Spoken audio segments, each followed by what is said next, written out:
Welcome to The Blast Zone, the podcast where we dig up the bombs that shook Hollywood and try to find out why they went up in flames. This week, he must have thought it was money-making movie day, but it ain't money-making movie day, is it? This is True Romance.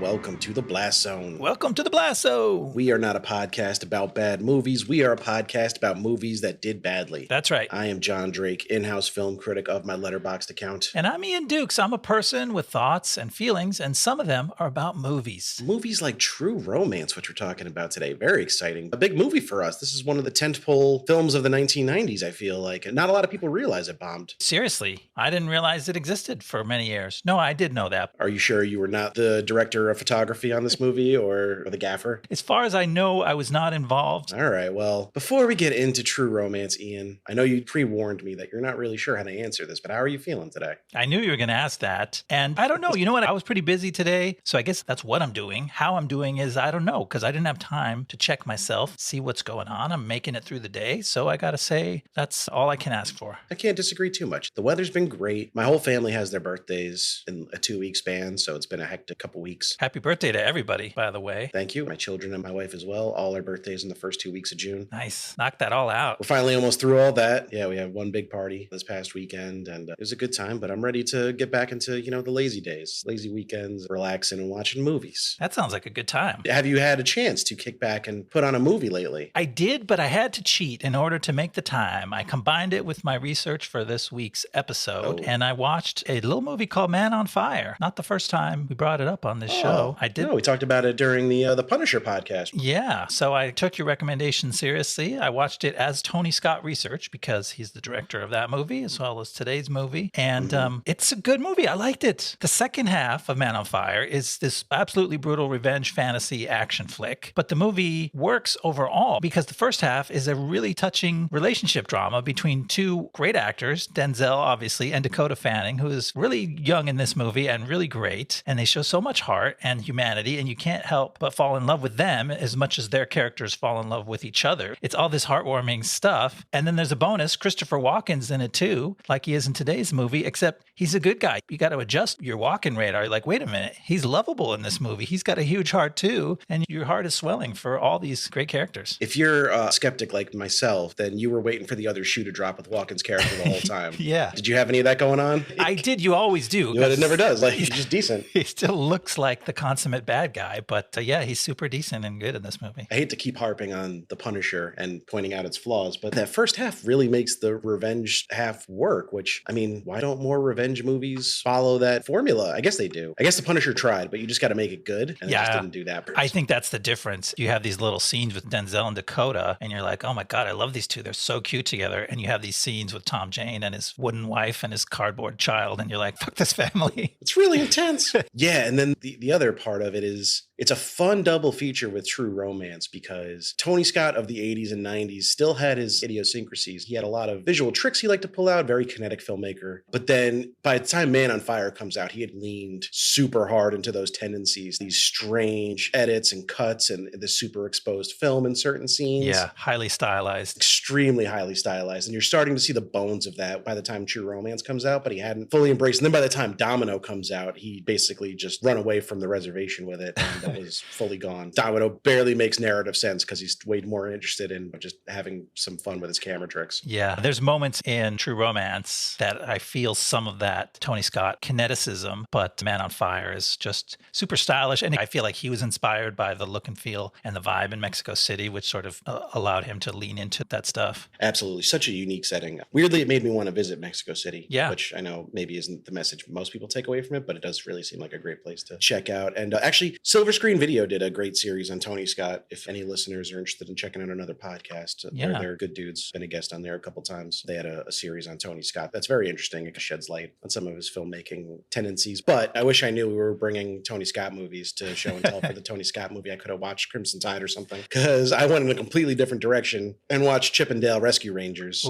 which frankly I loved. Nice. We talked about it a little bit in the Happy Time Murders episode. Who Framed Roger Rabbit was a super important film for me as a kid and still as an adult. So Chip and Dale is firmly in that world, right down to the fact that there's like a seedy underbelly of Hollywood that's focused on cartoon characters, keeping them in their place, so to speak, which the Happy Time Murders also touched on. So it's very much in that wheelhouse, but more lighthearted than even Roger Rabbit, I would say. It's jammed to the gills with crazy references and jokes. And I'm sure everyone's heard that Tim Robinson is in there playing Ugly Sonic, the original Sonic design from the trailer. Okay, now I gotta finish it. Yeah, I started Chip and Dale and I just didn't get to finish, but I liked what I saw. And it takes a little while for the premise to develop. It does that Roger Rabbit thing where it starts you in the cartoon world and then it peels back layers till you see what's the reality that these characters live in. Yeah, but if you like Andy Samberg and John Mulaney, it's a stellar voice cast through and through. So even though it is a little slow to get started, I was on board just because I'm a big fan of those guys. And it's a Lonely Island production, even though it's PG, you see their stamp all over. It was directed by Akiva. I'm sure Jorma had something to do with it at some point. He's got to be in there somewhere. I didn't do the digging beforehand, but I'm sure if you search the credits, you'll find his name. I recommend it. It's not going to change your life, but me and my son sat down and watched it, and he missed a lot of the references, but he still liked it because it's fast, breezy plot with a lot of silly jokes. And I was freaking out because all my favorite cartoons from childhood were represented in one way or another, even if they were being mocked. That's awesome. So now for a movie that sometimes feels like a cartoon, but a super, super violent, sometimes racist one. True Romance. Ian, you alluded to the fact that you don't even know True Romance was a movie for a few years, which is mind-boggling to me.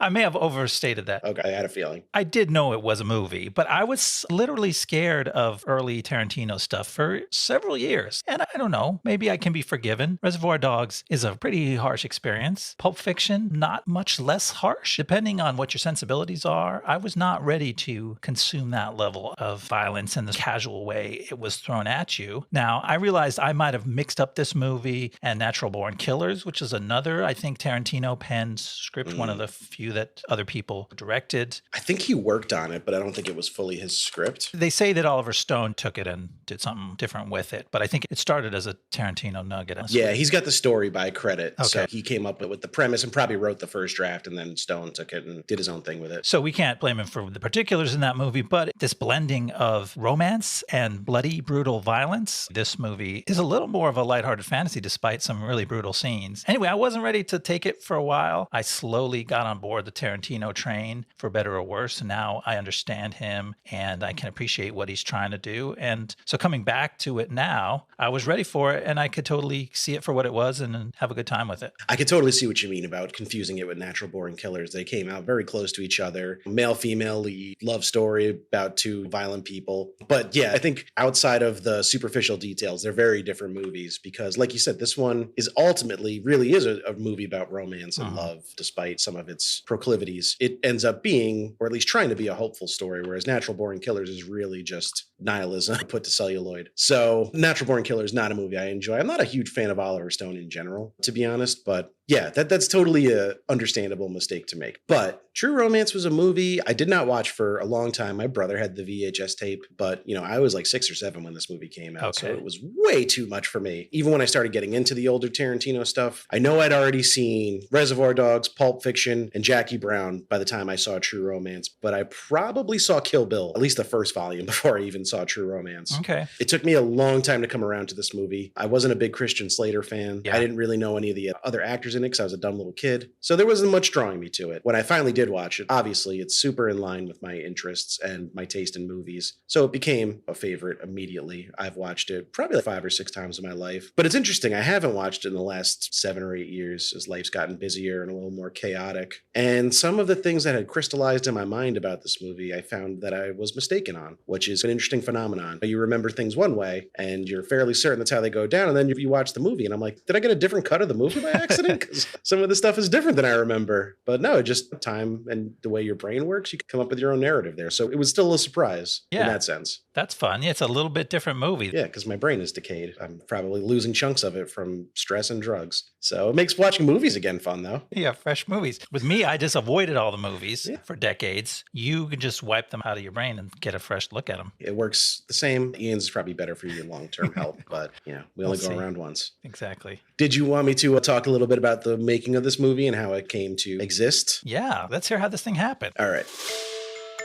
Now known as one of the greatest filmmakers of all time, Quentin Tarantino was a 30-year-old rising star in Hollywood when 1993 rolled around. Already a controversial figure after the release of his violent, unique neo-noir Reservoir Dogs in 1992, he had written a script for a loosely, and I do mean loosely, autobiographical movie called True Romance, a crime thriller about star-crossed lovers trying to sell off a suitcase of stolen cocaine. Though he initially had hoped to direct it, he eventually moved on to other projects, and True Romance moved forward at Warner Brothers. The studio's first choice for a director was horror filmmaker William Lustig, known for Maniac and Maniac Cop, and presumably other movies with the word maniac in them. Whoa, this guy sounds like a total madman. Tarantino fought back, and the studio eventually decided against Lustig, going with Tony Scott instead. Scott was a hot commodity in Hollywood at the time, having directed hits like Top Gun, Beverly Hills Cop 2, Days of Thunder, and The Last Boy Scout. Ah yes, an indie filmmaker. Given a relatively modest budget of $12.5 million, Scott got to work casting the movie, but that was also not without its difficulties. Harvey Weinstein, who was working as an executive producer on the film, rejected Christian Slater as the lead due to him being too handsome and suggested somebody like Steve Buscemi instead. Weinstein was fired from the movie for this suggestion. See ya. Would never, ever want to be you. The casting of Alabama was also tricky, with Joan Cusack, Brooke Shields, Uma Thurman, and Jennifer Jason Leigh all being considered before the part ultimately went to Patricia Arquette. Filmed during an uncharacteristically cold stretch in Los Angeles between September and December of 1992, the film was set to be released September 10th, 1993. Despite mostly positive reviews, with most negative reviews decrying the film's violence, the movie was a commercial flop, opening in third place at the box office with $4 million and exiting the top 10 by its third week. It would eventually gross $12.6 million theatrically, though its estimation has steadily grown throughout the years and is now routinely included on lists of the greatest movies of all time.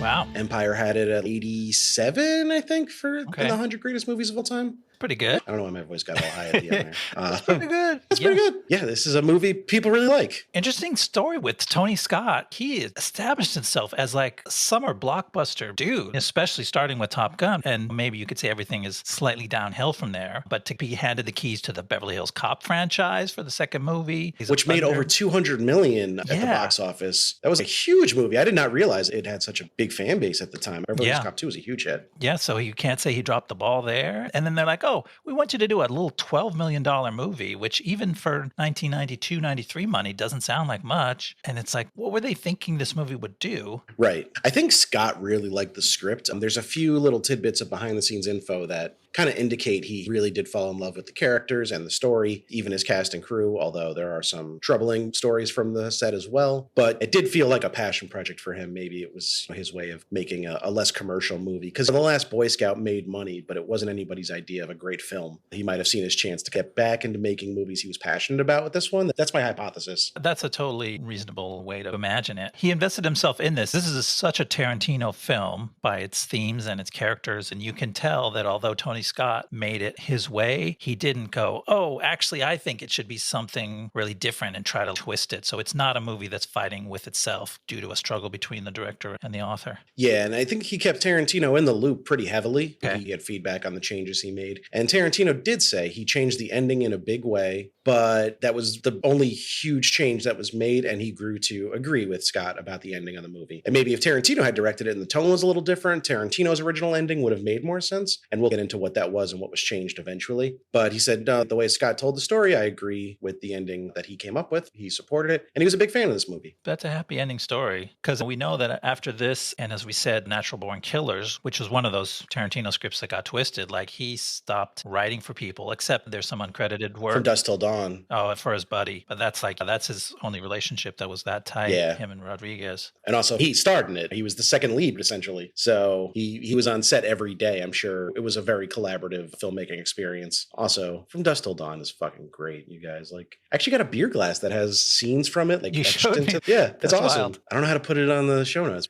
Oh, I could get the website that I bought it from and just put that in the show notes. Sure. So other people could buy it if they want it. That's smart, yeah. They have some other glasses with scenes from famous movies that are pretty cool. But Tarantino's always had a weird knack for strange stuff. Didn't he direct a bunch of episodes of ER? Am I misremembering that? I would believe you. He's always going off on these weird little passion projects and tangents. Speaking of tangents, our boy Clarence goes off on a few in this movie. Did you want to walk us through the first leg of the story? Yeah, why don't we just dive right in? All right. Clarence, played by Christian Slater, is a comic book store clerk and an Elvis fanatic. On his birthday, he goes alone to a kung fu movie where he meets a girl named Alabama, played by Patricia Arquette. They hit it off, and they go home together, where she admits to him that she's a call girl, hired by his boss as a birthday present. But neither one of them cares because they've genuinely fallen in love, and the next day, they get married. Then Clarence has a vision of Elvis, who tells him he ought to kill Bama's old pimp Drexel, played by Gary Oldman. In a violent showdown at Drexel's brothel, Clarence kills the pimp and takes what he thinks is Bama's suitcase, but it's actually full of uncut cocaine. Seeing what they've got, the newlyweds pack up the cocaine and head for California, dropping in on Clarence's estranged dad on their way out of Detroit. A lot to dig into in this section of the movie, but Yeah. I could not shake the feeling, and I didn't know that this was considered Tarantino's quote-unquote autobiographical script when I started watching the movie, is Christian Slater is just playing Tarantino, especially in this section of the movie, right? Absolutely. It took a while to dawn on me because Tarantino characters always share some of Tarantino's interests. They like to go off about music or movies and stuff, and that's exactly how you meet Christian Slater's Clarence character. He's just sitting in a bar talking to almost nobody about Elvis in the movie Jailhouse Rock, just gushing about him, and then the subject switches to kung fu movies. And after a minute of, hey, this is just Tarantino. He just wrote down something he told a chick at a bar one time. He's literally listing his passions. And then when he finally meets up with Alabama, what does he do? He takes her to a comic book store and shows her some comic books. Was another passion of Tarantino. So he really just set this character up to be like, it's an easy writing exercise, I guess, when you're starting out as a screenwriter. You're like, I'll just write it from my point of view. I know what I like. I know what I would say in that situation. Yeah, it's classic writer stuff. And he was famously a video store clerk, right? That's part of his formative years was... I think he did also work at a comic book store, though. Oh, So did he? both Okay. those jobs. Oh, okay. So he didn't even have to translate it. It was literal. It's him. And I guess he didn't disagree with casting a very handsome young Christian Slater to play himself. What the fuck do you mean, Steve Buscemi? He seemed to say with his sunken, beady little eyes. I'll take Christian Slater, please, if Brad Pitt is too busy playing Floyd. But I did want to shout out Anna Thompson as Lucy, the girl he is talking at the bar. She's such a unique actress, and I couldn't remember where I saw her from. She stood out to me from Bad Boys, which came out a few years after this. Okay. She had a very memorable small part in that as a receptionist at the police department. And you also remembered her from a movie around the same time, right? I had the same thing. I'm like, oh my God, I know that actress. Her face is so evocative. Where do I know her? And for me, it was Unforgiven, which I looked up, came out the year before this. And she plays the prostitute who is cut by the thugs and has the scarred face. And she, as an actress, just has this incredible vulnerability. It's really powerful. So in this scene where she plays this really small role, you're drawn to her. It's kind of magnetic. And she has such an old Hollywood look and feel about her, too. She seems like she's out of time in every movie. Everything from her looks to her voice to just her acting style feels like she's been snatched out of the 1950s. I'm curious why she didn't have a bigger career, because she's very talented. And every time I see her in something, I'm always happy about it. Yeah. And she wisely turns down Clarence's offer to go watch 3 Kung Fu movies, because I like Kung Fu movies as much as the next guy, but 3 of them with a stranger, no thank you. And also, as we'll come to find out shortly, hanging out with Clarence is just a bad idea in general. It's iffy. It's interesting for a guy who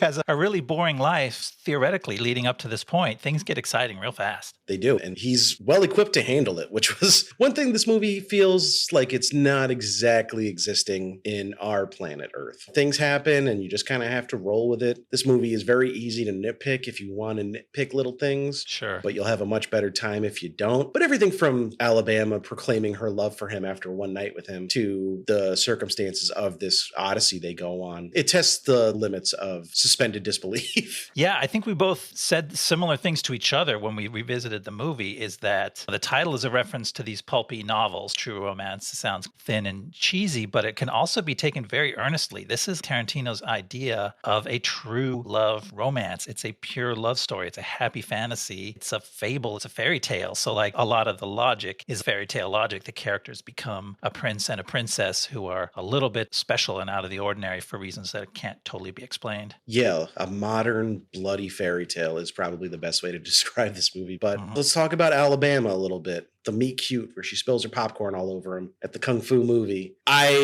There's no shot this wasn't a setup from the jump, right? Did you also call that out? Yeah, they didn't try to be subtle with that. She's just like in this nearly empty theater, walks right up behind this guy and pours her popcorn on him. I'm like, okay, what the heck's going on? She likes all the things he likes. She compliments him and just wants to hear more about him because he's so interesting. I was like, oh, okay.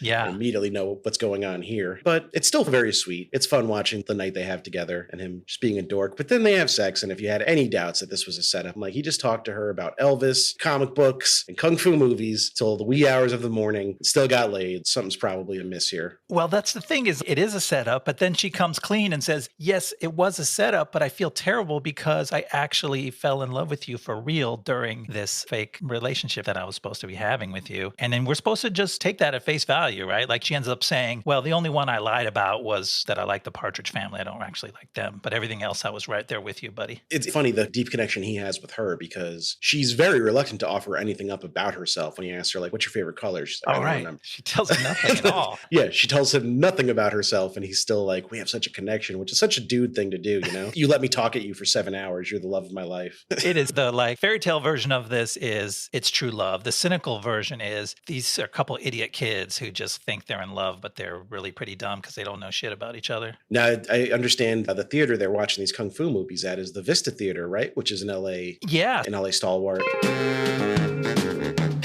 Here they are in Detroit. The taxi cab drops them off, and it has the word Detroit on the roof light just to make sure you don't forget that you're in Detroit because they're showing the Vista Theater, which happens to be at the corner of Sunset and Hollywood Boulevard. Kind of famous streets if you've ever heard of Los Angeles before. Some people have. And they happen to come together at this one place near where I grew up. The Vista Theater is 4 or 5 short residential blocks from where I went to junior high. So it's a very familiar place to me. When I was a little kid, it was a gay porn theater, and then it became a sort of second-run movie theater, and then it became a boutique theater. And then a couple of years ago, Tarantino bought it. Yeah, I didn't know if you knew that tidbit. I was about to drop it on you at the end of your spiel, but that theater now owned by none other than QT himself. Yeah, so it's being transformed. Apparently, he's going to put an arcade in there and a bar. It's going to be first run. Yeah. He also owns the New Beverly, right? I'm not sure what neighborhood in LA that's in. Oh, okay. Yeah, it's a little west from here. Okay. Yeah, he also owns the New Beverly. And that I think he shows more older films, but the Vista's going to be a first run theater. Cool. He should buy the Cinerama Dome too, because I don't want the Cinerama Dome to go. I never got to see a movie there and I always wanted to. Yeah, I wonder if he's got that in his radar, because that would be another classic LA theater you would hate to see get the wrecking ball. It's still closed, right? But just it hasn't been demolished yet. You know, I haven't been into Hollywood in a couple of years, but I hope they didn't start demolishing it. Why? Is something going on outside? I don't know. I have my suspicions. But we can't be sure. Now we got to talk about Drexel. Yeah. Alabama's pimp, played by Caucasian British man Gary Oldman. Yes. And you might think that is a bit of description I didn't need to give. You'd be wrong, because Drexel believes he is a black man, I guess? That's how Alabama describes him. And then we meet him, and yeah, this guy's got a thing going on. This is one of the things I misremembered, because when I looked back on True Romance and Gary Oldman's performance, I always thought he was like a doofus as Drexel, the kind of guy who would trip over his own feet and was just a bit of a fuck up. But then I'm watching the movie now and I'm like, he's actually good at being a criminal. Like, he gets his shit done. The first time we meet him, he's ripping off these other dealers for their coke and he kills them and gets away scot-free. And I'm like, oh, like, he's actually formidable. Yeah. Which I don't know why I misremembered that he was more of like a bumbling idiot, but no, he's not, which I don't know what that does to his character. Does it make him better, worse? I don't know. It's just something interesting, I thought. And I wonder if anyone else has that shared phenomenon of just something that was off in your memory about a movie. That's interesting that you say that, because there is that aspect to him, right? His personality is ridiculous. If he wasn't an extremely evil and dangerous person, you would laugh at him for what a jackass he is. But he's fucking actually scary, right? And he's got this crazy personality. That's Showdown. Tarantino loves to write a good talky showdown, and he has characters face off verbally. And this is the first one in this movie. There's more to come, and we'll talk about that. But the scene of Clarence versus Drexel is maybe my favorite one in this movie. Drexel's monologue where he's swinging the lamp and shining the light onto Clarence. And he's good, man. It's a problematic character, but he's evil. So he's not glorified for his problematic aspect. He's totally corrupt.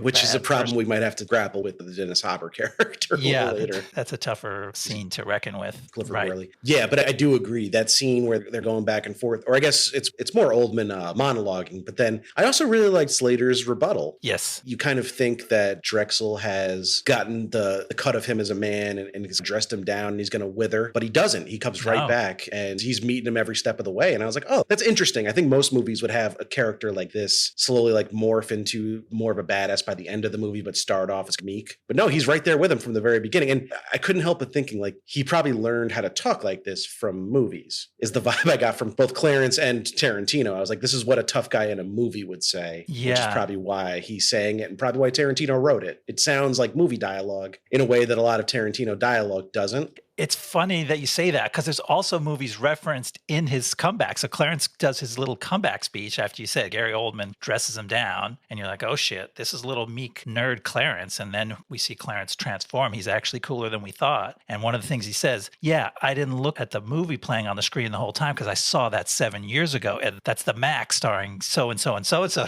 It's Tarantino's version of spanking the guy back with movie facts, which in itself is kind of dorky. But in the end, he physically bests Drexel and kills him and his right-hand man. So he does get the better of him. He becomes a pretty capable hero. Shoots him in the dick, if I'm not mistaken. Yeah, pretty bloody. Pretty bloody, yeah. That's the point where this movie, you're like, oh, I understand what movie I'm in now. But we'd be remiss if we didn't talk about why he went to see Drexel and murder him, because Elvis told him to. Yeah, what's up with Elvis? He's a little more violent than I remember him, but... Yeah, this Baz Luhrmann movie is going to be crazy if this is the Elvis that they're portraying. But no, but that's Val Kilmer playing Elvis in that role. Doing a good Elvis impression, honestly. Really good. Really fun twist that there's this surreal element inside Clarence's head is this vision of Elvis that gives him advice in his moments of need. I mean, the advice in this situation sets off this chain of events that are not great. So I don't know if Elvis is like the angel or the devil on his shoulder. Because then later in the movie, I think he helps him out a little more. So yeah, he props him up near the end. This time, he's a real instigator. He's like, you know that pimp? You got to fucking kill him. Shoot that guy. He deserves to be plugged in the head. And he's like, oh, really? Okay. And then after that, it transforms him into this angel of death. If he was really a big Elvis fan, he would have killed Drexel with karate. Yeah, a little karate chop on him. Only two kind of people that know what it is. The Chinese and the king. One of them's me. What is that from? It's from Walk Hard, when Jack White is Elvis Presley.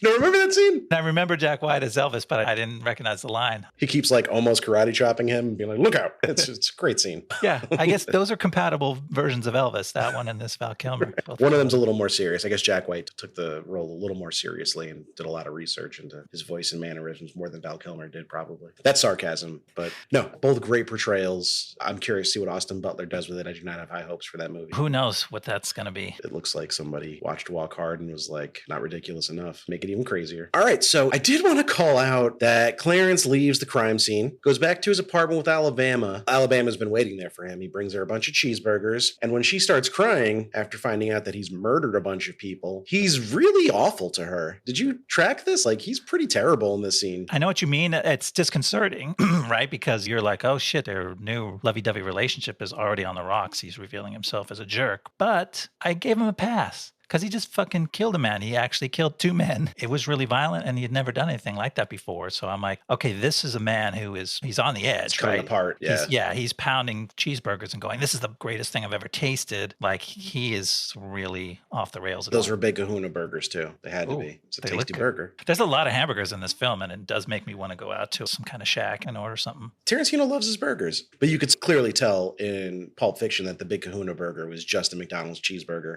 They just changed the wrapper. It was pretty obvious. Don't try to sneak a McDonald's cheeseburger by me, but that's neither here nor there. Yeah, I guess that's a fair reading of it. He's in a little bit of a manic state because of what just happened, but I was still taken aback. This early in their romance, he's being a little, I don't want to say abusive, but it walks up to the line there because he's not being physically abusive in any way, but verbally berating her a little bit. He's being a shit, and then she flips on him because he's yelling at her for like, why are you crying? Did you love Drexel? Which is ridiculous. Who could love that man? Yeah, this very immature relationship stuff that he was instantly jealous of the ex-boyfriend who he just killed. But then the big reveal is that she thinks that's the most romantic thing. So it actually cements their relationship even more. All right, you ready to move on to the middle portion of the movie? Yeah, let's hear what happens next. A lot of people get shot. It turns out that the missing cocaine belonged to the mafia, and so a crew of mobsters led by Vincent Cacotti, played by Christopher Walken, interrogate and kill Clarence's dad to find out where the kids went. Now in LA, Clarence meets up with his old friend Dick Ritchie, played by Michael Rappaport, an aspiring actor who helps him find a buyer for the drugs.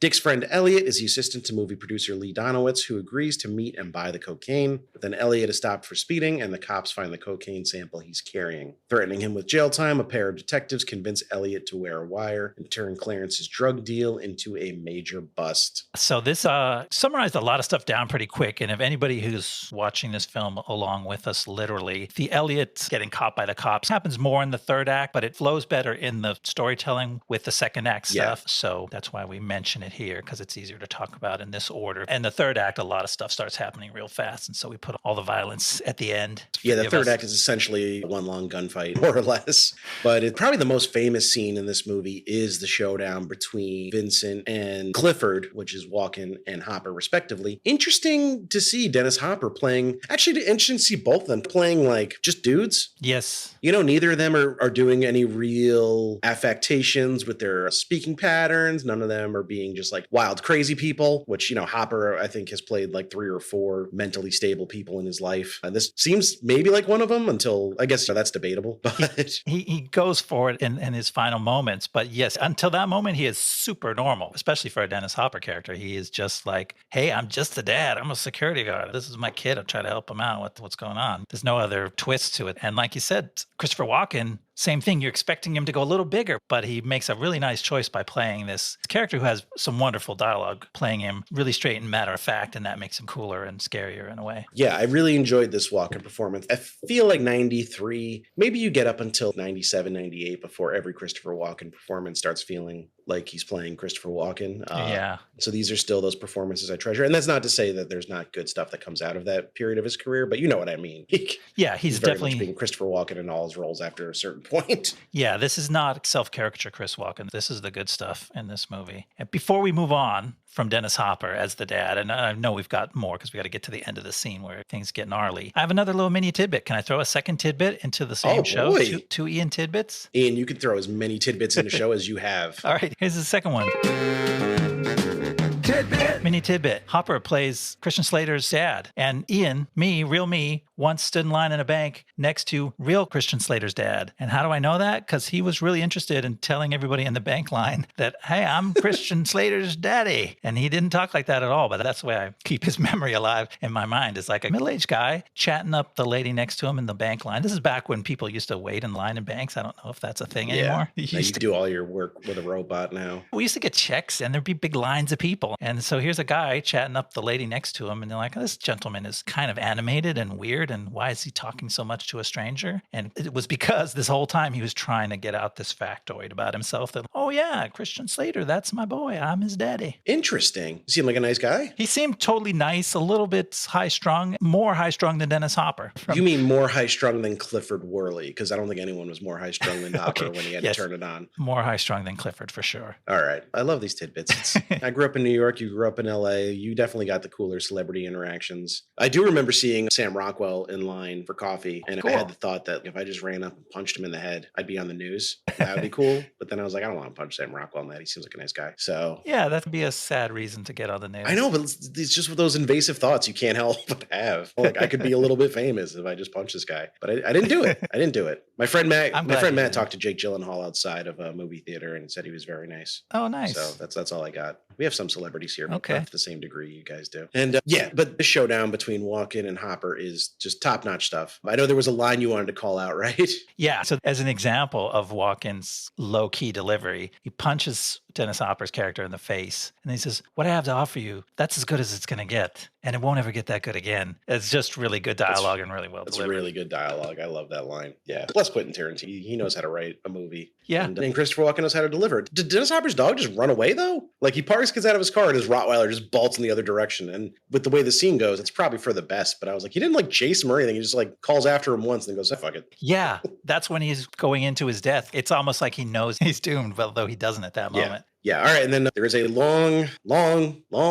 speech given by Clifford about the nature of Sicilian people, I guess. That is their heritage. Tough pill to swallow in this day and age. Yeah. Especially from a character we're supposed to be rooting for. Yeah. It's just not great. A guy who was wholesome up to this point. Yeah. He makes this attempt through a pretty racist tirade to annoy Christopher Walken's character enough and enrage him enough to get him to kill him so that he doesn't have to be tortured into revealing the location of his kids. So like the motivation makes sense. The scheme makes sense and it works. It's just very hard to listen to, and something that I think filmmakers today would check themselves and say, like, this all could happen in the real world, but maybe we're not the people to bring this piece of content to the screen in this form. I don't know. What do you think? I agree. No, I don't think there's a shot this gets put on screen today, but this is so hard to talk about, man. It's very difficult. It's like there had to be another way. I know Quentin Tarantino has his proclivities with certain slurs that he likes to use over and over again. And I think we're all fed up with it at this point. And this was like early in his career when maybe he wasn't getting called out enough on it, or if it wasn't by people who had their voice amplified enough for him to even notice. Right, that makes sense. Now it feels very much like a time capsule in a bad way, where a lot of this movie feels like a time capsule in a good way. Yeah, and it's just a bummer and a drag. And I think that's the best way I could say about it, because I'm not qualified to say much more about it. But it just sucks, man. Like, I wish it wasn't in there. I wish they figured out another way to achieve this goal, but they didn't. And this is the movie we have now. Yeah, we started out talking about how promising and interesting these characters were. And then in the end, we have to walk away from it and go, okay, let's leave that in the past and move on. Not to mention the fucking dipshit Clifford wrote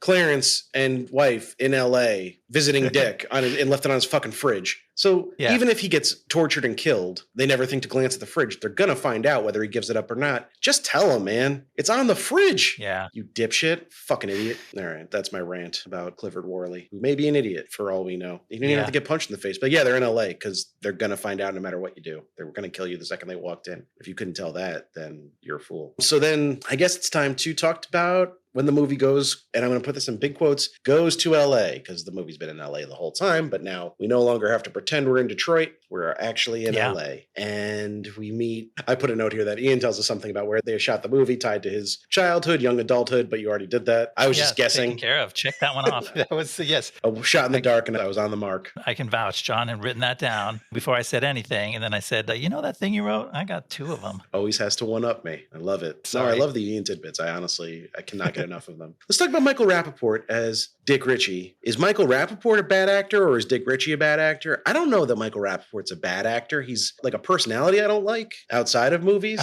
if that makes sense. But I think he's good at playing like a nervous idiot, which I guess is what he's doing in this movie. Yeah, I do think he may be limited as an actor. He's not going to be taking every kind of role, but he's cast well in this. And his character, though, is no good at all at acting. So that made me question, what is the commentary this little side story of the movie is actually trying to make about Hollywood? Because he's a terrible actor. They go through great lengths to establish him just totally goofing this audition, but yet he gets the part without even a callback. What is that? What are we to make of that? And the casting director seemed totally like blowing him off in the scene where they met too. Exactly. You don't see it coming. She's not fawning over him. She's like, okay, you're done. Bye. Thank you. She does say that was very impressive, but in such a flat delivery that you feel like it's just something she says to everybody to get them out of the room. Yeah, exactly. So that she doesn't have to hear from them again. But yeah, he's fine in this role. This is the type of role I feel like he excels at. He was pretty terrible in season 5 of Justified, which is my Justified crossover of the week. Bam, we're going to start doing a thing for that. Justified crossover of the week. Because Michael Rappaport is the main antagonist of season 5 of Justified, playing Darryl Crow. I'm trying to remember the name off the top of my head. It's good stuff. But he's bad in that season. Like, his character's good, but he's trying to do a southern accent, and he cannot pull it off. Oh yeah, who asked him to do that? That seems really ill-advised. Yost, was it a favor? I don't know. Was someone doing him a favor? Like, he's like, I need a steady paycheck. Just rewrite the character, man. Well, he's supposed to be related to a character that's been on the show for all the seasons, who is a Southern man. Actually played. Tough time to start. Did you ever watch Quarry? I know I told you about Quarry a bunch of times. No, I never did. A good show. And one of the actors in that is also on Justified, which is why I was gonna bring it up. Watch Quarry. It's so fucking good. Okay. It's a limited series that was on Cinemax, so nobody saw it, but it's one of the best single seasons of television I've ever seen. All right. I'm putting that in the basket with Terriers and Banshee. Do I have all my little shows that nobody knows about? Man, I have great fucking taste in television. Yes. Did I get that right? I did that from memory. Those are the three. I mean, I'm sure I have more that I can recommend, but that's a good place to start. Okay. And then, so of course, this was one of the early roles of Brad Pitt. He'd already done Thelma and Louise, I'm fairly certain, and he'd done Cool World, so he was an up-and-comer. But Floyd was a big deal for him because he fucking kills it as Floyd. Oh my God, so much fun. So funny. It's funny because Michael Rappaport, I was just about to say, like, Dick Ritchie, he's this goof. You're like, oh, now we've got the comic relief character. But the comic relief character has a roommate who's his comic relief character, who's way funnier, and it's Brad Pitt as this total stoner just sitting on the couch and saying the dumbest shit. You called out that line, but when the mobster leaves, don't condescend me, man. I'll fucking kill you. Like, he just mumbles it under his breath. Under his breath. After Gandolfini walks away and says, thanks, maybe I'll see you later. And he says it, I can't do the delivery, but he says, don't condescend me, man. And it's perfect. Also wearing like a Rasta hat he apparently found on the Venice Beach boardwalk. Just decided like, this is going to be part of my character now. So yeah, all his choices in this were just impeccable. Smoking 1993 weed. I can't even imagine what that did to your lungs. Shit was probably mostly motor oil. Yeah, smoking it out of a bong he made out of a plastic bear honey jar. No, that's cute though. I feel like plastic, that's not good though. You don't want to burn plastic and inhale the fumes. It's not a good idea Not either. Really. And then, correct me if I'm wrong, Bronson Pinchot? Yes, Ooh, love him. Interesting factoid. You are knee deep in The Leftovers right now, aren't you? Yes, he has a little role to play in that. But well, actually, Marklin Baker has more of a role to play in The Leftovers. That's true. So we're talking, that was cool because like Marklin Baker hasn't been in a ton of stuff since Perfect Strangers was on. But now we've got 2 things in 2 weeks we're talking about with the leads of Perfect Strangers in it, which neither of them been in a ton of stuff. Bronson Pinchot's got more of a career than I thought though, when I was looking him up for this. He's had some solid roles and he's still working. I feel like he's kind of underrated. He has a very specific vibe, so he couldn't do a really broad range of roles, I feel like. But this is perfect casting. Like, he's great as this kind of character. Smarmy, entitled douchebag. Yeah, there's something good about him. And he also does a fair amount of narration for audiobooks because he has actually a really good, interesting voice. I've heard him reading stuff that he was just a narrator, and it's also good. That is cool. I know he had a role in Lodge 49, which is a show that people really liked, and I've been meaning to check out because I've really come to respect Wyatt Russell as an actor, and he's the lead on that. He was great in Under the Banner of Heaven. Okay. He's Kurt Russell's son, if that wasn't clear. Okay. But so Lodge 49, another Bronson Pinchot thing that has been highly regarded by critics lately. So yeah, he's still killing it, man. Good for him. He's good in this role. Yeah. He's great. As Elliot, like you said, he does exactly what the role asks him to. He makes you hate him, but also kind of pity him. And he gets knocked around. They take him. This is another example of Clarence showing off his newfound skills. He used to just be a bullshitter who used to turn off women in bars, but now he uses those same talking skills to fucking make drug deals. And he fucking wheedles Elliot pretty well. He comes up with a cover story for where he got the drugs from, because Elliot's no dummy in this. He demands some answers, and Clarence is right there with them, and he takes him to the amusement park and makes him sick on a roller coaster to throw him off his game, and ends up besting him in this verbal match. What did you think of that? This is another example of Clarence now has kind of powers that he didn't seem to show before in his life. It's very much harkens back, I think, to the fairy tale nature of the story. The hero's been living an ordinary life until he gets called upon to do great things, except in this case, the great things is selling a bunch of coke. It's a slightly dingier fairy tale with more nefarious origins, but it feels like that. He's almost like self-actualizing as the movie goes on and becoming who he was always meant to be. That's a great way to think about it, because he is just gaining more and more strength using his powers for his own benefit. Later on, he has to deal with the bigger boss up the line. He gets to Lee Donowitz, totally smooth talks Lee Donowitz, wins him over. Not to mention, in the third act, he does this crazy scene where he dresses Elliot down with a gun to his head to test him to make sure that he's not being set up. And of course, he's wrong. He excuses him when he shouldn't, but it's a scene of incredible intensity that you're like, where did this come from? But that's his fairy tale powers. Yeah. Before we leave the amusement park, I just wanted to point out, because I brought it up at the top of the show, I felt like Tony Scott was totally in his element when they got on that roller coaster. That was like Tony Scott, quick cutting, crazy angles, lots of fast shots. He's like, there's not that much action in this movie. Let me go nuts with the fucking roller coaster. And he does. And a roller coaster's a setting where you can totally get away with that. Whereas like later in his career, like in Domino, somebody will just be walking across a parking lot and he'll use those same cuts and like techniques because you didn't give a fuck anymore. But it totally makes sense on a roller coaster, especially because he's talking to Elliot, who is freaking out, having motion sickness problems. So it puts you in Elliot's shoes where you're feeling disoriented and a little dizzy. Was that Knott's Berry Farms, as far as you could tell? I was going to say, I think it is. I am not the best amusement park specialist, but I was going to say Knott's Berry Farm. I know you did mention you're not a roller coaster guy at the beginning of an episode a couple weeks ago, so I was prepared for that. But Knott's Berry Farm is pretty iconic. I've always wanted to visit it. I'm going to get out to LA one day. Just not yet. We had to talk about Tom Sizemore and Chris Penn being cast as narcotics cops. Yes. What casting? What spot on casting? R.I.P. Chris Penn, maybe, unless he sucked. I don't know. But Tom Sizemore is playing his role as if he dipped into the evidence locker a little bit and got some coke out. You're not kidding there. He is scratching the neck. His eyes are bugging out. He's laughing. He's twitching. We have no way of knowing if Tom Sizemore was just really high when he made this or if he was making a character choice and tried to play his character that way. It's that tidbit everyone always... method acting? Yeah, everyone brings up that tidbit about Al Pacino's character in Heat. He was supposed to be on coke and they cut the subplot. And I was like, they didn't cut the subplot from Al Pacino's life. I'm pretty sure he was on coke for all those scenes. Check the pupils. But yeah, getting some Vincent Hanna vibes from Sizemore in this movie, even though this movie came out first. Yeah, those are some very big personality cops, which makes it fun for the third act because it gets wild and things start crashing together. And so all of a sudden there's these pair of guys that help precipitate this very violent ending. But also the actors, we didn't talk about one of the very first things in this movie, the opening credits rolled. And this is the first time, mind you, that I've ever seen this movie. And I'm like, whoa, the names keep coming at you. Yeah. Actor after actor, it's so stacked. And then finally, after 10 or 12 great names, then the next thing they show is casting by. And I was ready to stand up and clap for those two casting directors. They did such an amazing job totally stalking this movie. And here's another example. Yeah, and getting some people before their big break, Samuel L. Jackson and James Gandolfini, and even Brad Pitt were not the names they are today or were in the case of Gandolfini, sadly. But just like what foresight to find these great actors and put them in these small but important roles. And the first scene with Drexel, you hear Samuel L. Jackson talking about eating pussy, which is a very Quentin Tarantino topic.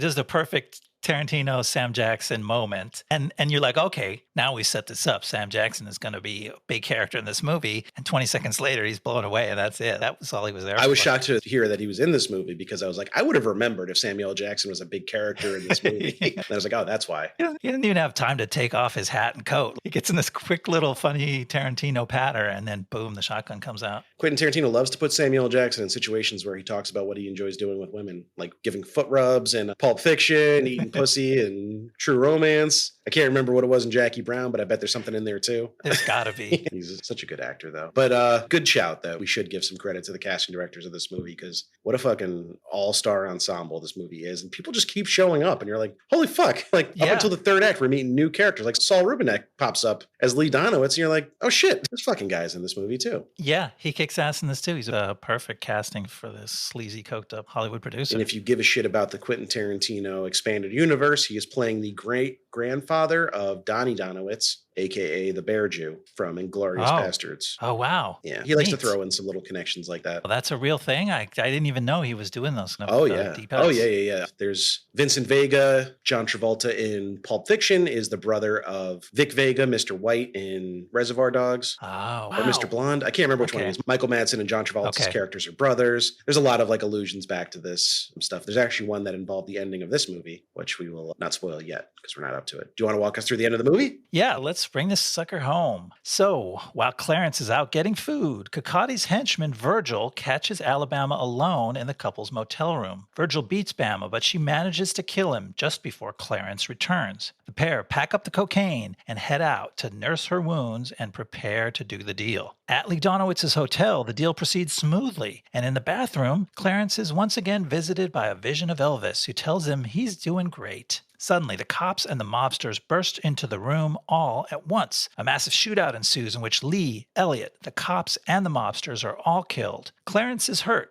but he and Alabama manage to sneak out of the hotel with the bag of cash. Next time we see him, they're living happily on a beach in Mexico along with their new son, Elvis. And also Andy and Red are there too. They're in the Shawshank Redemption. Andy is just polishing a boat inexplicably. Oh, can you remember how to say the town? Zihuatanejo? No. Zihuatanejo. Yeah.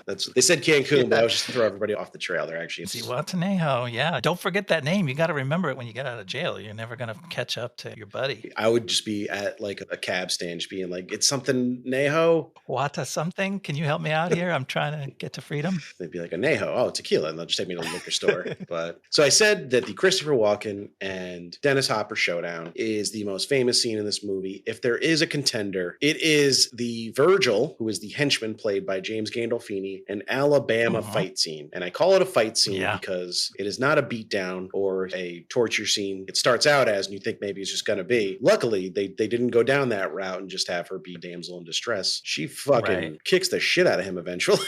She's a badass and she shows her toughness, and that's what the scene is about. Her just taking some blows and continuing to tell him fuck you to his face and eventually getting the better of him, which is quite rewarding after a solid 10 minutes of fighting. I had to check the time. I'm like, man, they cut away to some scenes of the hamburger shack to extend the suspense of, is Clarence going to make it back to save her? But guess what? Clarence doesn't save her. She saves her fucking self. It's awesome. It is an incredible scene. First of all, Patricia Arquette is just magical as Alabama. She is so good. So just the word defiant. She is a badass. But Gandolfini is just so menacing and weird and just perfect for that role. Apparently, this is the role that got him Tony Soprano years later, but they watched the scene and were like, yeah, he can do it. And you definitely see some of those shadings. Well, I don't know if you do because you've never watched The Sopranos, but you know enough about the Showdown. Oh, man. He beats some people up in The Sopranos and occasionally shoots a person or two. Just the menace, but also like he's definitely rock hard, right? He's a weirdo. He spends a lot of the time talking about his job, which is killing people. And the first time he did it, he threw up, and then it gets easier and easier. And now he just likes to see the look in people's eyes. He's a total creep and a weirdo, and he plays it beautifully. So good at playing creeps and weirdos. One of his finest roles was one of his final roles as a creepy weirdo hitman in Killing Them Softly, an underrated Andrew Dominic movie starring Brad Pitt. But yeah, he just brings such violent, scary energy to this role. And then you think with all that build up, the fight scene might disappoint by not living up to the expectations you've set, but no, it exceeds them by just being far more brutal than a fight scene between a man and a woman has been in a mainstream film in a long time. Yeah, it's pretty challenging for that reason, just for that context of it. But this is the fight scene, just to reference our own show, which we love to do. This is a fight scene that Tom Jane versus the Russian wanted to be. Yes. And this fight scene nails it. Like a similar level of brutality, drawn out length, number of different weapons and the tactics employed. But this one kills it, whereas that one ended up being a little bit flat. It reminded me of Haywire a little bit, which is the Steven Soderbergh, Gina Carano spy movie, which I don't know if you've had a chance to check out. It's quite good, despite the Gina Carano of it all. But there's a lot of like brutal man versus woman fights in that. But Gina Carano, first of all, as a person, is a highly decorated martial artist in her own right. And her character in the movie is a spy, a trained killer, an assassin. As Alabama, up until a few days ago, was just a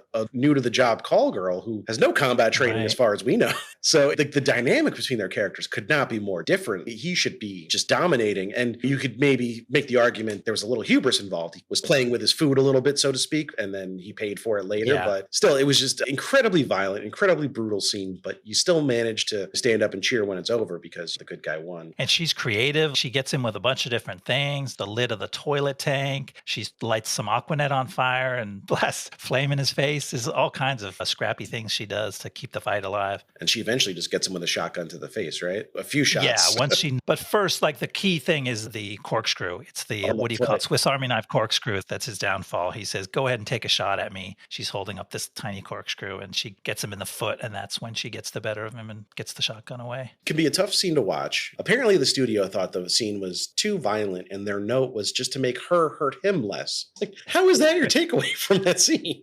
I can understand the note that it's too violent, but that is truly bizarre that was where they thought. Did they take something out? Was he brutalized more in a rough cut? I think their note was ignored, but I can't be sure. She does polish him off. She unloads all the rounds in the shotgun directly into his face and chest. So like he's pulverized by the end of it. And that's pretty brutal, but it feels justified. Yeah, it couldn't happen to a nicer guy. And then it's pretty much straight from there to the hotel. She gets back to Clarence. Yep. He arrives and finds the scene and they try to cover up her injuries as best they can because it's off to meet Lee, right? Yeah. And the hotel showdown is really a lesson in screenwriting for like how to get all your competing factions into a room together and then make fireworks happen. There's so many different little groups vying for this cocaine for one reason or another. Either they're because they're cops and they want to seize it, because they're the mob and they want it back, because they're Lee Donowitz and he wants to buy it, or because they're Clarence and the crew and they want to sell it. And you somehow manage to get them all all in the room together and then let them take care of it themselves. And then Tarantino, not only that, you kind of see it coming. Okay, the cops are setting up this bust, and we know that the mobster henchmen are hot on their trail, so it's going to come to a head. And then he throws you a twist on you, is that Lee Donowitz has these well-armed bodyguards that are protecting him in his hotel suite. And when the cops show up, they point their guns at the cops and surprise you with the bodyguards like, I fucking hate cops, man. So they're threatening to kill the cops. He's like, put your guns down. I'll fucking kill you. You know I can do it because they've got machine guns and the cops have pistols. And so there's even a surprise faction that's equally armed and motivated to kill everyone else. It's a fun twist. It's 93 in LA and these guys hate the cops. Were they some like leftist?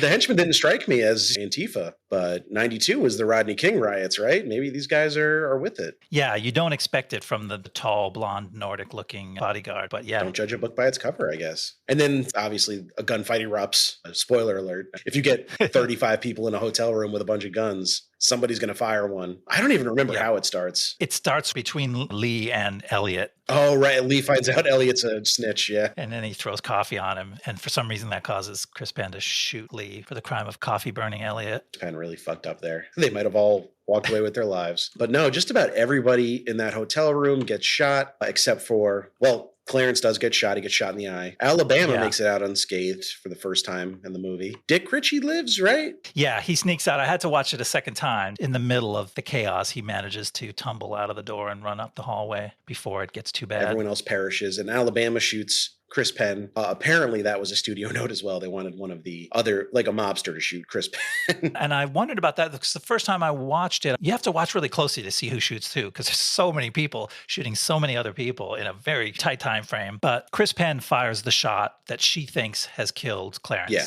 Right? It ends up being a grazing shot on his eyeball. So she has a reason. She's like, you fucking killed my man. And to justify her a little bit more, the Nordic bodyguard has been shot and he's begging for help. He's saying, someone please call an ambulance. And Chris Penn comes around on him and says, I'll fucking call you a hearse. And he executes the bodyguard because the bodyguard's the one who killed Sizemore. So anyway, he looks enough like a creep that now between that and her thinking that he's the guy who killed Clarence, she is justified in taking out Chris Penn. I didn't bat an eye that she shot him. I was like, this is obviously a dirty cop. Who cares? But I guess some people might have a problem with that. Not this guy. And then the ending is, like you said, them on the beach in Mexico. This further drives home the fairy tale nature of the story because, first of all, they got $200K. They didn't even take the coke, so it's not like they could have doubled their money and sold the coke and kept the money. $200K will last you a while in Mexico, but it won't last you forever. They're in a tourist town. They're in Cancun. Americans visit there all the time. And like 40 people got shot in that hotel room. This would be all over. They'd be the top of the FBI's most wanted lists for the rest of their lives. Nobody's letting them relax in Cancun forever. And this isn't the 1920s or something where you could disappear into Mexico. This is the 90s. Clarence Warley, never heard of him, see?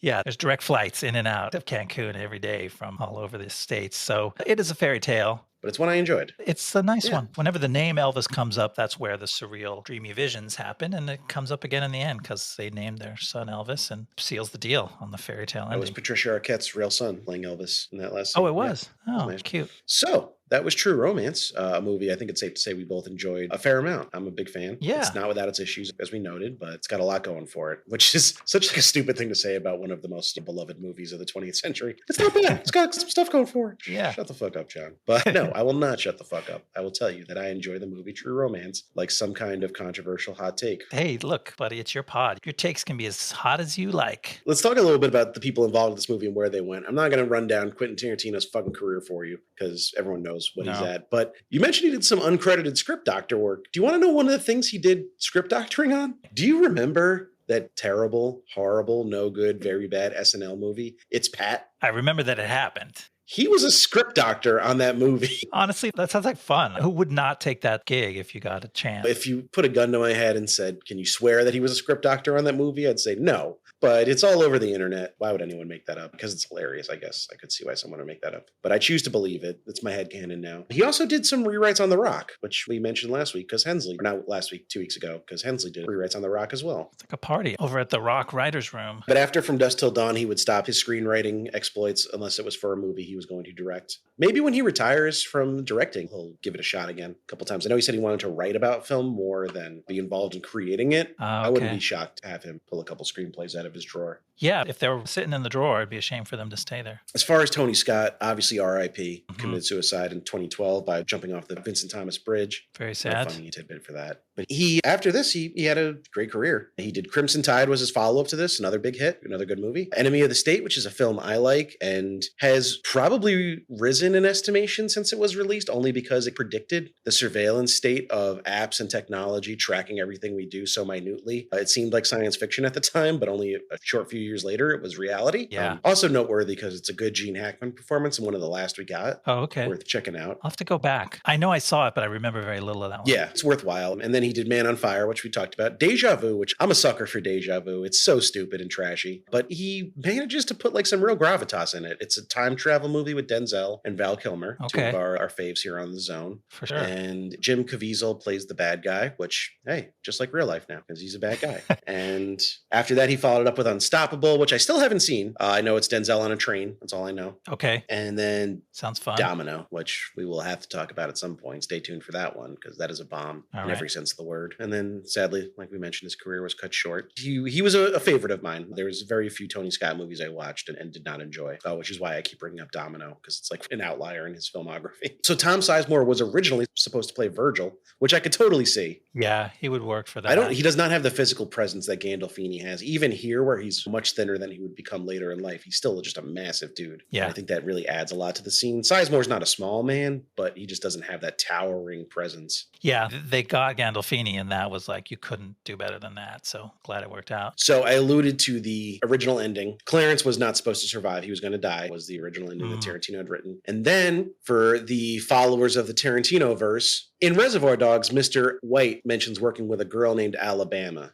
Theory being, now he wrote True Romance before Reservoir Dogs was filmed. So the theory would being after things went south and Clarence died, she ended up working with Mr. White to make ends meet. So that is a less happy ending. Yeah, that's a much darker suggestion there. I like The Beach in Mexico myself. I prefer a happy ending, especially when the movie is so grim and full of death. It's nice to end on a high note. I can enjoy a sour ending. Don't take that as me saying I need all my endings to be sunshine and roses, but the movie really makes you work for that happy ending, and I think they earned it. Yeah, and you know what's interesting is we'll get around to talking about Hans Zimmer, and the soundtrack from this movie has this very iconic marimba music that's just incredibly happy music. And you're like, okay, this is fun at the beginning when it's like, this is really a happy romance, and then the movie gets very dark and it comes back at the very end. And it would have been hard to use it, or it would have had a much darker meaning to be listening to this happy, really very light and fluffy theme music over a really dark ending. That would have been pretty interesting to chew on. I was a little taken aback to see that Hans Zimmer did the music. And maybe it's unfair to him, but he's so associated with like and these kind of grand orchestral scores now that are ominous, like Dune. That's kind of what I think of when I hear him. But then if you look back over the stuff he's worked on, he has a very varied filmography. Sure. Yeah. He was willing to do very different things, whatever the movie called for. Exactly. I was about to say whatever the movie called for. He's very much a master of all trades. So Christian Slater would have an up and down career, obviously. He had well-documented problems with drugs and alcohol, some legal issues. He had a DUI, a domestic abuse complaint, tried to bring a gun on a plane, which, all right, someone watched season 2 of Atlanta, even though that happened first. But he never really stopped working. I guess you could say the quality of projects he worked on maybe dipped a little bit at times, but he had a big comeback with Mr. Robot. He was a main character on that show, a show that I've dabbled in but haven't fully finished. It's certainly well made and good, but it's not quite my tempo, as J.K. Simmons would say. But he's had a comeback. He had a comeback with Mr. Robot, and then he did Dirty John and Dr. Death. So I guess he's a fan of Wondery podcasts, because those are both miniseries based on Wondery podcasts. He's like, let me bring your true crime characters to life. He was good on Dr. Death. I liked him on that. Not exactly like a feel-good show, but he was playing a fun character. It's funny because when I think back to this time of this movie, Christian Slater is somebody who came on the scene and immediately was kind of ridiculed, like he was a guy. We talked about Walken becoming self-parody, or like Pacino, people who do versions of themselves in their later career. Christian Slater, everyone's like, this is just a guy doing a bad Jack Nicholson. Who does this guy think he is? So I had this sort of built-in aversion to him, and he's a prickly weirdo in this movie, but he totally works for this character. So I'm like, yeah, this is good. I totally accept what Christian Slater's doing, but it just feels like he's got a narrow range. Like there's not that much that you want to see him do as a young man, at least, where he combined this handsome looks with, I don't know, something weird about his personality that didn't let him, to me, be like full-on leading man guy. No, I think that's still true to this day, honestly. I don't think he plays earnest very well. He needs to play like a little bit of a wise ass guess, or somebody who's in on a joke that you don't know. And that's a good way to put it. I think that's where he excels, because you could see him playing, like, he did try to take some more traditional leading man roles in the 90s, or I guess he was a sidekick in Robin Hood, Prince of Thieves with Costner. He's just not good in those type of roles. I think he needs to have a little something extra going on with his character, which is probably, I see the Nicholson comparison. I think he probably wouldn't admit it now, but he probably did try to mimic a lot of Jack Nicholson's mannerisms and speech patterns when he was younger. He's kind of grown out of that, I would say, but I also think it's made him a little less interesting. I wish he would go back to it. Okay, that's funny. Yeah, but he's not a favorite actor of mine. Really needs to be the right role, but I feel like this is the perfect Christian Slater role. Yeah, no, this is his wheelhouse. For me, this is one and done. That's the movie that Christian Slater was in, True Romance. Got it, saw it. I also enjoyed Broken Arrow, but I have no idea if that's just because I was a little kid at the time. That was his John Travolta nuclear warhead movie where Howie Long played a henchman, I think. Good times. Weird time in Hollywood back then. We can't leave without talking about Patricia Arquette, though. She has also had a full career, worked steadily through the 90s. She made a movie every year. Her film work has tapered off a little bit, but I think it's because she's found a home on prestige TV. She's doing really good stuff on the small screen. She did a long stint on Medium, which I don't know if I would quite call that prestige TV, but it was what she did after that I was really intrigued by. Yeah. She was on Boardwalk Empire, which is a show I watched, and I remember enjoying her character. Escape from Dannemora, which is a great show that she is great in.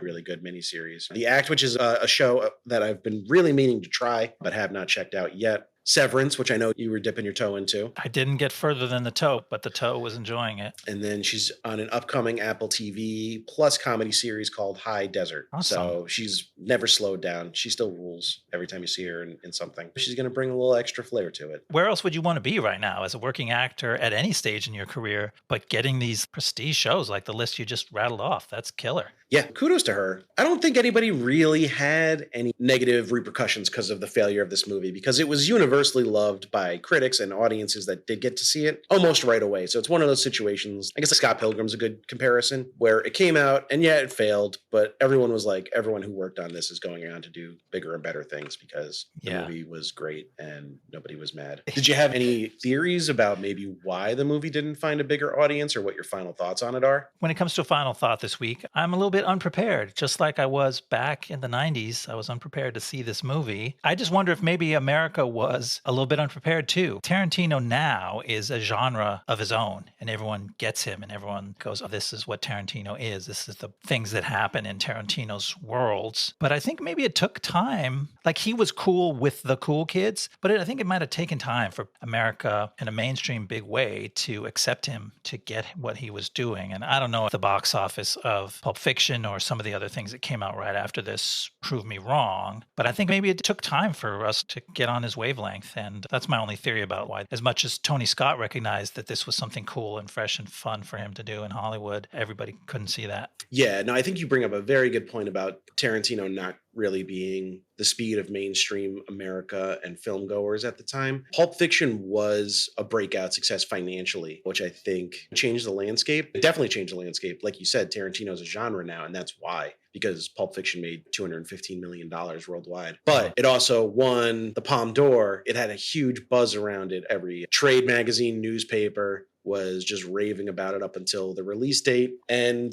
it had a huge head of steam behind it. Harvey Weinstein threw his considerable weight behind that movie to make sure it was a hit. And I don't know that anybody gave True Romance that same amount of love. It was just a little ahead of its time, which feels rote to say, but you can literally trace the mainstreamification of this kind of movie to a date. And that date is the release date of Pulp Fiction. It just wasn't there yet. But no one's shedding any tears for True Romance. It's had quite a life of its own since it was released. It's doing quite well. Happy ending then, I guess. Just like the movie. Look at that. Well, thank you guys so much for listening. We're going to be back next week with a fun one. We've had a few super dark, violent movies lately. Yeah. We're going to switch it up a little bit. We're doing Evolution. If you guys remember Evolution, the 2001 David Duchovny alien comedy with Sean William Scott and Orlando Jones. Wow, this is going to be interesting. I fucking loved this movie when it came out. I saw it in theaters. I watched it on DVD. It's a favorite of mine that I have not watched in probably 17, 18 years. So okay. I'm sure the special effects are terrible now, but I'm hoping everything else holds up. Do I need to smoke something before watching this movie? I'm getting that vibe. It would not hurt. I definitely will. Again, thanks for listening, guys. You can follow us on Twitter at BlastZonePod. Send us an email, blastzonepod@gmail.com. Any movie suggestions, feedback, compliments, you name it. Say hello. You can always leave us a review on Apple Podcasts or any other platform that lets you leave reviews. You can rate us on Spotify.